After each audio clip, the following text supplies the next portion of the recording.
This right here is the UGREEN NAS DH2300, quite possibly the most beginner-friendly, simple NAS that there is to set up. I made a video on a more advanced NAS system, network attached storage, and a lot of people kind of gave me the feedback of this is really cool, but definitely advanced and definitely a little expensive. I sent that feedback to UGREEN, and they sent me this, and they were right.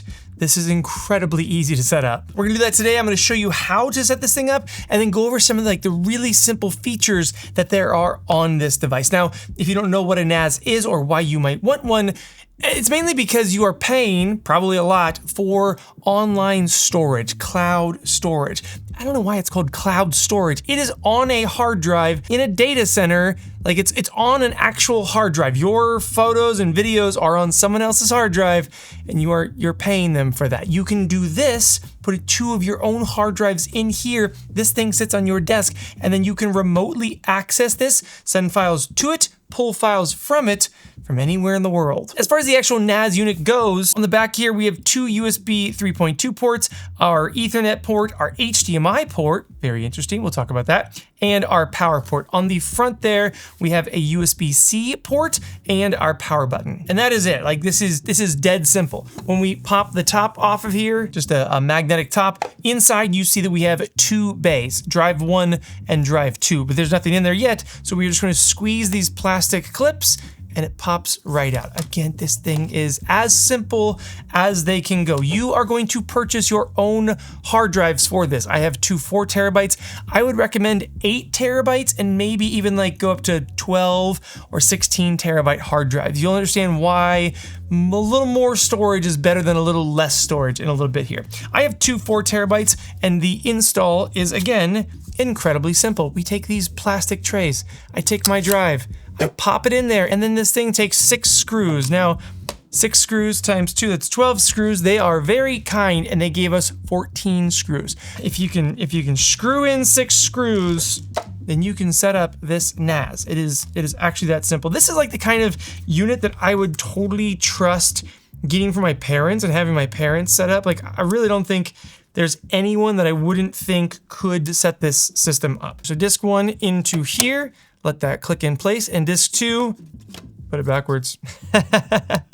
Disk 2 clicks in place. You have installed the hard drives into your NAS system. This is just a magnetic lid that goes on top, and you're done. All you're gonna do next is we're gonna plug in power and then the Ethernet cable. Now the Ethernet cable is going to go directly into your router, or if you have it, an Ethernet switch. A lot of people don't have switches, that's less common, usually a little bit more advanced, but if you do just have this unit and a internet router at home, this is just going to plug one end into your router, one end into this unit. That is going to make it so that this guy is always connected to the internet, and again, no matter where you are in the world, you will be able to access the files on this hard drive. I'm gonna plug it in. Now the setup in the actual app is incredibly simple. I'm already set up with this guy, so I'm going to just kind of show you a few of the things that you're gonna wanna go into. First one is storage.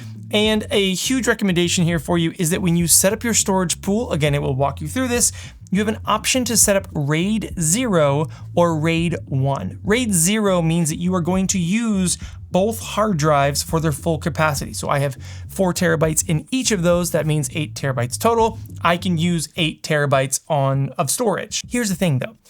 You don't want to do that. I don't recommend that you do that. RAID 0 means that you're using both of those hard drives, and if one of those hard drives was to ever fail, it's rare and it usually takes a very, very long time for a hard drive to fail, but it does happen. So to protect yourself from that and to have you so that you never lose any of your data, you want to run a RAID 1. And all that's gonna do is mirror the 2 hard drives. So whatever's on hard drive A is gonna also be on hard drive B. You just drop files, you use it as normal, and the UGREEN software takes care of everything. So it is going to mirror things for you. Now this NAS system can take up to 60 terabytes of storage. So I would say for most people, like if you are a beginner to a NAS system at home, I'm gonna say put like maybe 2 8 terabytes or 2 12 terabyte drives in there, because again, if I put 2 12 terabytes in there, that's 24 terabytes, but it's gonna be mirrored. So really I'm getting 12 terabytes out of my storage system, which is a ton, and by the way, would be a fortune to pay for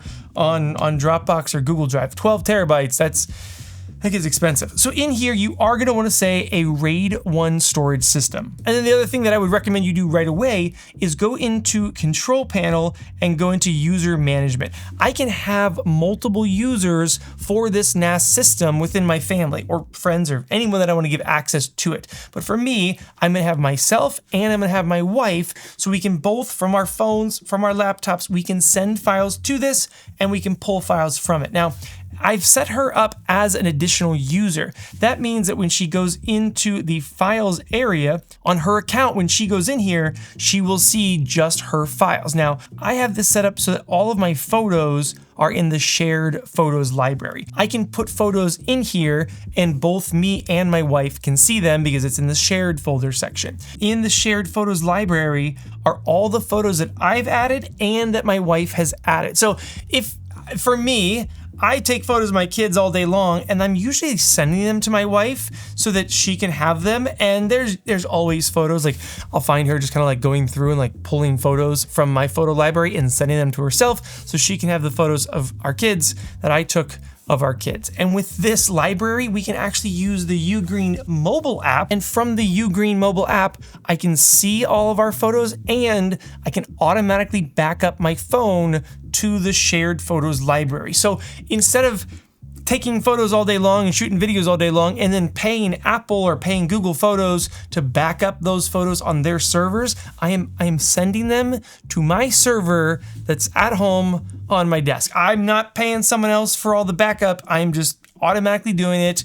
That's actually probably one of the cooler features of this, is how much can just be done automatically. And getting set up on your phone is incredibly simple because there's an NFC tag on the front of the NAS. So just tap your phone to the front of the NAS. It will open up where you can download the UGREEN app and then get logged in from there. Okay, other cool things to show you is that AI can be activated on here. You do go in and when you launch the Photos app, it will ask you if you want to enable it. You say yes, and now when I go into albums, just like on Google Photos or Apple Photos, I have things like people.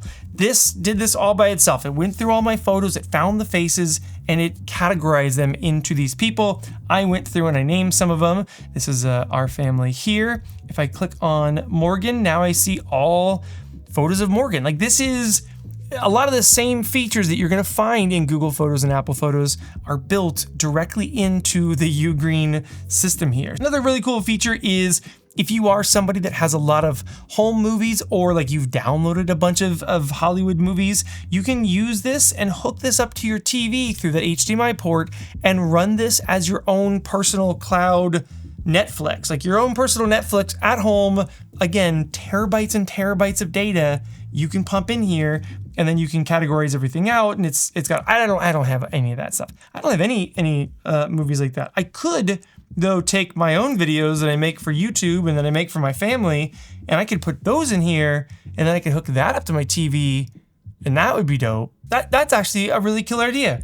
Let me show you a couple more things, and then we'll talk just about who this is for, and then a couple of last tips. One is one of the apps that's in here. So first off, you can go into the App Center, and there is a ton of different apps that you can put on here. Photos, music, support, storage is already built in, theater, and Vault. Vault is a really interesting one. So you can give someone access to your NAS. They could even have your admin account NAS, password, everything, and they could get in here and see everything. But inside of Vault, you can set up a secret password protected area of your NAS. So you put a password in here and you have to remember this password. There is no getting this thing back. It is literally a vault. If you forget the password, you cannot access those files. So yeah, make sure it's a password that you are going to remember, and then you can put photos, videos, any files that you want, put the good files in the vault. And the last thing I want to show you is cloud drives. I can connect this to my Google Drive or a few other services that are on here, but I have it set up for my Google Drive. So my Google Drive is on here. I only have 4 terabytes of storage in my Google Drive, but now if I put 2 12s in there, I have 12 terabytes here at home. So anytime my Google Drive was filling up, I could pull data from there, offload it to my NAS, and then free up space on Google Drive so I don't have to pay more than just like what comes with Google Drive. Conversely, I can also take photos and videos that are on here and I can send them to my Google Drive if I want to use them within like Google's apps directly from here, because UGREEN can actually sync to cloud drives. Another just clever damn feature. I can go into the files section. I have my personal files. Again, if Morgan logs on, she doesn't see my personal files. If I log on, I don't see hers, but then we have a shared folder here, and then we have our user folders down here. And then dragging and dropping files to this is just as easy as opening 2 windows and grabbing some files that are in Finder and dragging them in and putting them in there. That is it, guys. Like this is how you save a whole lot of money by not paying Google Drive or Dropbox or Apple Photos for all. I got like an alert recently from Rocket Money, and it was shocking how much money I was paying for I was paying for like 6 services to back up data. And now I just have a NAS on my desk at home, and no matter where I am in the world, I can send files to it and I can pull files off of it. Having your own cloud service is pretty dope.